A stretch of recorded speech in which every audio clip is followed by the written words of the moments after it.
水个好，我请解水2句啊，含你做参考。解水，解水，解袂水。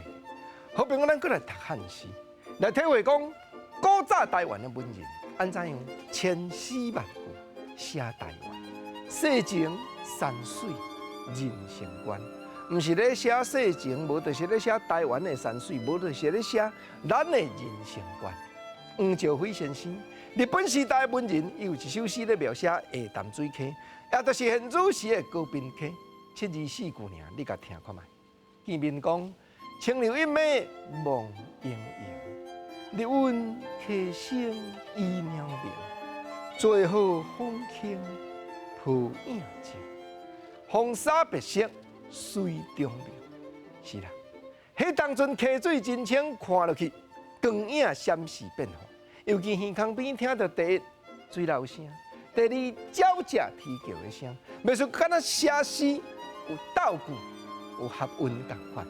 啊，最好咧，黄兆辉先生讲，最好风轻抱影静，风微微吹来，溪水无起波浪的时阵，咱听我看通过水底第一红沙，第二白色的溪石，显明浮在眼前。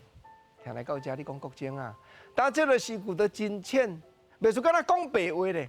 咱一个听，就看到溪水真清，下淡水溪伫日本时代迄款的景致，无毋对。黄兆辉先生，伊正就是日本时代一个牙头期的文人，伊咧主张啥？伊咧主张讲，台湾人就要用台湾话写诗，用台湾话写文，用台湾话写小说、写歌谣来描写乡土的事物。所以，伊捌写过一篇文章，话说怎样不提倡乡土文学，引起当时社会3种议论。一种就是黄兆辉这款来讲，台湾人就用台湾话写文章毋才对；另外一款讲咱是汉民族的后裔，咱就爱学北京语，用北京语写文章才有对当。啊，另外嘛一派讲咱已经日本管20-30档啊呢，日本咧教的国语、日语，咱真侪嘛学下啊，用日本话来写就好啊嘛。哇！